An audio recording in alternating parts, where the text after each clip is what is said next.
এখন কথা বলে কি লাভ? ছেলে ফিরে পাবে না। আপনারা সন্তান হারানোর আগে কথা বলেন। খোদার কসম, খোদার কসম, আমার এই হাতিয়ার একটা মানুষের জীবনটা যে নরক বানাইতে চাইবো, তার জীবন আমরা নরক বানাই দিব। একে একে আমাদের ভাই মরবে, একে একে মানুষের উপর অত্যাচার করবে, নির্যাতন করবে। এই হাতিয়ার মানুষ কি জিম্মি হওয়ার জন্য জন্ম নিছে? না। কোন দলের দালালি করার জন্য জন্ম নিছে? না। এই পতাকাটা ধরলাম 1971 সালে আমাদের পূর্বপুরুষরা কিন্তু বাংলাদেশ স্বাধীন করছে। স্বাধীন করছে না? গল্প শুনছেন না? কতজন জীবন দিছে? 30 লক্ষ মানুষ জীবন দিয়ে এদের স্বাধীন করছে।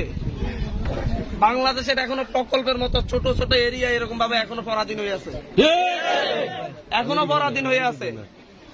পাকিস্তানি বর্বরতার কেউ যেটা হার মানায়। পাকিস্তানের সময় শুনছেন যে হচ্ছে মেয়ে বিয়ে দিতে হলে চাঁদা দিতে হয়? শুনছেন যে হচ্ছে চাঁদা না দিলে হাজবেন্ড থাকে না? কিন্তু আমাদের তো এখন শুনি। এখন এগুলা কারা করতেছে? কোন নাকি ক্লাব খুলে নাকি হচ্ছে মানুষকে অত্যাচার করে, নির্যাতন করে, খুন করে। একটা কথা বলি, পতাকার কসম গাইয়া বলতেছি, খোদার কসম, খোদার কসম, আমার এই হাতিয়ার একটা মানুষের জীবনটা যে নরক বানাইতে চাইবো, তার জীবন আমরা নরক বানাই দিব।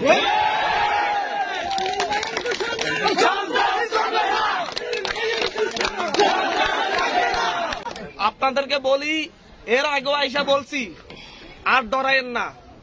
ওই যে এখানে বসে আছে ছেলেহারা বাপ আর মা, এরা এতদিন ভয়ে কথা বলে নাই, কথা বলে নাই, কিন্তু আজকে ছেলের লাশ কাঁধে উঠে গেছে। এখন কথা বলে কি লাভ? ছেলে ফিরে পাবে না। আপনারা সন্তান হারানোর আগে কথা বলেন। আপনারা আপনাদের একটা সন্তান হারানোর আগে কথা বলেন, আর কোন সন্তান হারায়েন না। আপনাদের যে সাপোর্ট, যদি আপনাদের গায়ে আঘাত আসলে আমার গায়েও আঘাত আসবে, আমি সেটার জন্য প্রস্তুত আছি। আপনারা, আমি আপনাদেরকে বলছি, আপনারা একটা ছেলে হিসেবে আমার পাশে পাবেন, একটা ভাই হিসেবে পাশে পাবেন। আপনারা আপনাদের প্রকল্পে আমি আমার আপন চাচাতো ভাইয়ের বউটা রাইখা গেছি। তারপর আপনাদের ভয় কিসের? ছেলে হারানোর পর তারপর আওয়াজ করবেন না? ছেলে মারা গেলে তারপর কথা বলবেন না? তারপর কথা বলবেন না? এই ক্লাবে কি অত্যাচার কি এটা প্রথম হয়েছে না এর আগে হয়েছে? ক্লাবে আগে পিড়াই নাই? কথা বলেন না কেন? আপনারা কি জন্ম নিচ্ছেন কি এদের গোলামি করার জন্য? আপনাদের জন্ম হয়েছে কি গোলামি করার জন্য? তাহলে কেন কথা বলেন না? একে একে আমাদের ভাই মরবে, একে একে মানুষের উপর অত্যাচার করবে, নির্যাতন করবে। এই হাতিয়ার মানুষ কি জিম্মি হওয়ার জন্য জন্ম নিছে? না। কোন দলের দালালি করার জন্য জন্ম নিছে? না। আপনারা সাহস করে রুখে দাঁড়ান।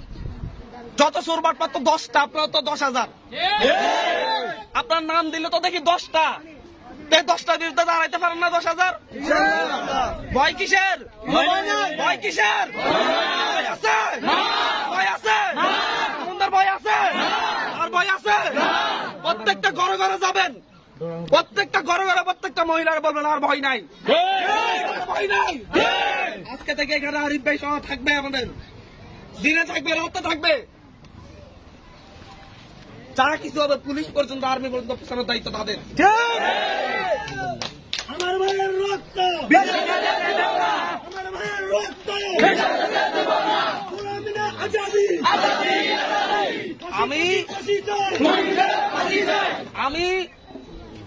আমি হান্নান মাসুদ রাজনীতি এমপিগিরি মন্ত্রীগিরি করতে আসি না। আগেও বলছি, স্বপ্ন ছিল না, কোন দলের দালালি করতে আসি নাই।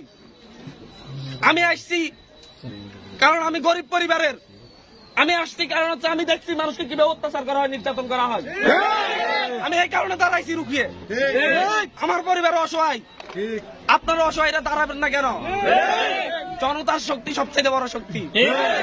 শুধু বলবো, হাত মুষ্টি করেন সবাই মিলে, মুষ্টি করেন, হাত মুষ্টি করেন, একসাথ হন, দেখবেন পরিবর্তন লাগবে, হবে ইনশাল্লাহ। ইনশাল্লাহ ঠিক আছে।